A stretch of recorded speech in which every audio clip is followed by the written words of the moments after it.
It's a very exciting surprise. And I think it's on its way. The Kelsey universe is moving like it's got turbo mode on. First up, Kylie Kelce is swapping Philly vibes for Olympic ice, heading to Italy as NBC's digital creator for the 2026 Winter Games. Then, insiders spill the tea on how Jason and Kylie's kids act around Taylor Swift, and apparently they're cuter than a puppy in a bow tie. Next, Travis Kelce is in full should I retire mode, and Jason's exit might be the blueprint. I think, seeing my brother go through it and seeing, just how the league works, After that, Jason sparks chaos online by picking the Eagles as Super Bowl favorites. Yeah, for me, it's whether the Philadelphia Eagles will be able to repeat as Super Bowl champions. And finally, sources say Taylor feels a little exposed after Travis's old college confession resurfaces. Everybody who ever knew you were a great kid. You just had like a mess up with weed. Sorry. All right, Philly, grab your soft pretzel and settle in, because the 2026 Winter Olympics are about to come with a very local twist, even if there isn't a single Flyers player sliding around in a Team USA jersey. Kylie Kelce is heading to Italy to cover the Winter Games as one of NBCUniversal's on-the-ground digital creators, officially joining what insiders are calling the Milan Cortina Creator Collective. Yep, that Milan, that Cortina d'Ampezzo, that whole Snowy Mountains fancy vibes athletes doing physics-defying things set up. The games open February 6, 2026, and while most of us will be watching in hoodies with the heat cranked up like it's a personal vendetta against winter, Kylie will be out there actually living it. Sources say the announcement popped up through the Kelce brothers' social channels, basically confirming that this is happening and that everyone should mentally prepare for Italy plus Olympics plus Kylie energy all at once. And honestly, that combo feels like it should come with a warning label. Kylie, who's famously married to former Eagles center Jason Kylie, a.k.a. Philly's patron saint of grit, is now part of a squad of over 25 creators picked to bring the Olympics to the people in a very 2026 way. Quick, funny, behind the scenes, and straight to your feeds on YouTube, Meta, TikTok, the whole scroll and snack ecosystem. The vibe here isn't stiff and now we cut to the slopes energy. It's more like getting the inside scoop on what athletes are really going through, from U.S. trials all the way to the big moment, plus the chaotic little in-between parts nobody sees, like nerves, rituals, and probably someone losing a glove at the worst possible time. And if you've heard Kylie's podcast, Not Gonna Lie, you already know she's built for this. That show climbed the charts fast and basically proved she's not just Jason Kelce's wife, she's her own whole thing. Relatable, sharp, and somehow able to be hilarious without trying too hard. She'll be bouncing between Milan and Cortina during the games, capturing the Olympic experience in the same conversational, let me tell you what I saw tone that's made people ride for her. While Kylie's gearing up to take her chaos to charm ratio international, the Kelce crew is also quietly having low-key Philly moments with Taylor Swift in the mix. Here's what insiders are whispering. Travis Kelce and Taylor Swift finally stepped out in Philadelphia after staying pretty under the radar for a while, and the whole thing had major "we're just trying to be normal, please let us eat" energy.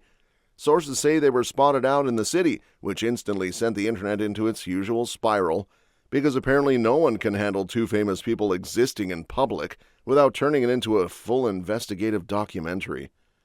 Now the part that's honestly kind of iconic. The group kept it super chill at a downtown restaurant, and get this, nobody made it weird. No flash mobs, no dramatic tableside selfies, no "Taylor, please sign my cheesesteak." People allegedly just let them breathe, which feels like spotting a unicorn in Philly. Rare, magical, and slightly suspicious. That's also why there aren't a bunch of leaked photos floating around of Donna Kelce, Jason Kelce, or Kylie Kelce.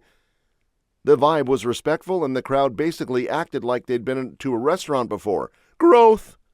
But the real scene stealer wasn't Travis doing his "I'm tall, I can't hide" walk, or Taylor trying to be discreet while still being Taylor Swift. It was Jason and Kylie's daughter showing up with elite-level manners, like ridiculously polite.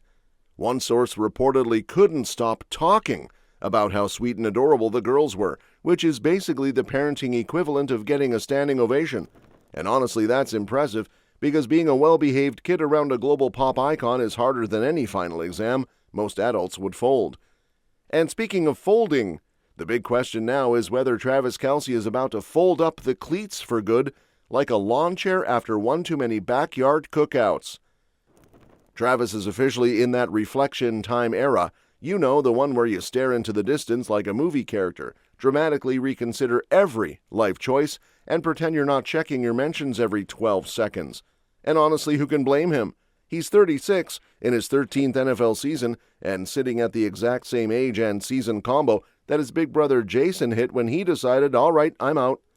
I think, seeing my brother go through it and seeing, just how the league works, Now, Jason's retirement could be a big factor in how Travis handles his own decision with the Kansas City Chiefs.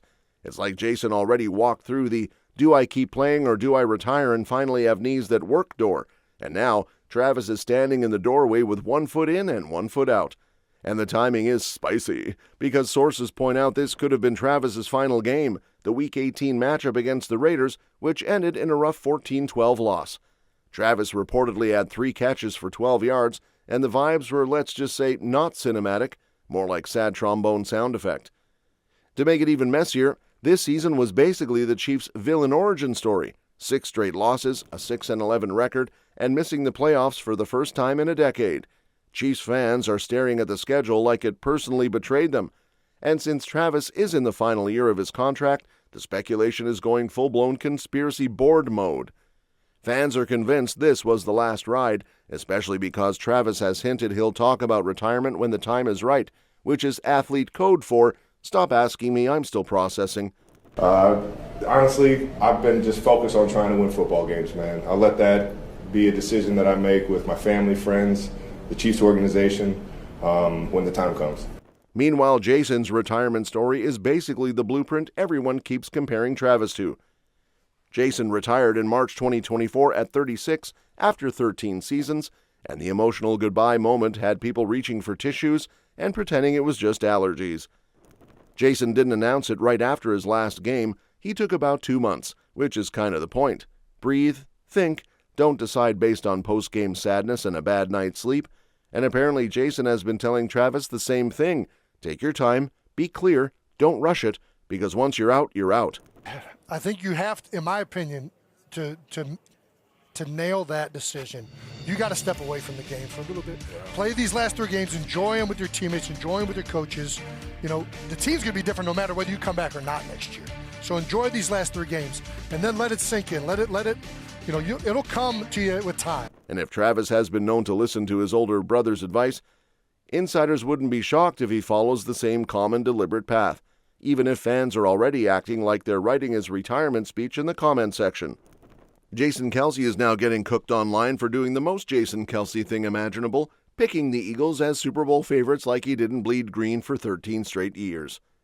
Jason pops up on ESPN's playoff coverage. They ask him what storyline has him most intrigued, and he basically goes, yeah, I'm watching Philly.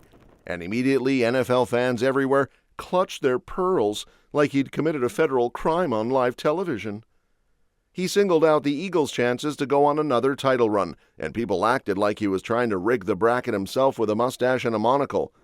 Yeah, for me, it's whether the Philadelphia Eagles will be able to repeat as Super Bowl champions. Jason's reasoning was classic Big Brother trench warrior logic. He's all about the O-line, the running game, the defense, basically everything that involves bodies colliding at high speed. He reportedly pointed out that Philly's been rolling, but the offense still needs to get its engine revving. I mean, listen, they're rolling on all fronts right now except offense, right? The offensive line, the running game needs to get going. He also seemed pretty optimistic about reinforcements coming back, like Lane Johnson returning, and he sounded confident that Jalen Hurts being a threat with his legs in the postseason changes everything. Jason kept bringing up how Hurts can flip a game just by deciding, fine, I'll do it myself, which is honestly the quarterback version of carrying groceries in one trip. They're getting help. They're getting Lane Johnson back. Jalen Hurts is going to be running in the postseason. You've seen it time and time and again. He's the only quarterback actually with multiple 3+ touchdown runs in the postseason. He is a game changer. Then he went full fan mode about the defense too, shouting out the unit and specifically mentioning Cooper DeJean, basically hyping them up like he was about to suit up again and headbutt a Gatorade cooler. Cooper DeJean, this defense has been generationally great these last few weeks. They're great tacklers. They're great in space. They get after the quarterback. They do it all. And that's where the internet lost it. Sources say viewers accused him of bias, with people online whining that of course he'd pick his old team, and asking why ESPN even bothers posing the question if they already know the answer. That's literally the point. You don't ask Jason Kelce about the Eagles expecting neutrality. You ask him because he's going to give you passionate, slightly chaotic I will fight for this franchise energy.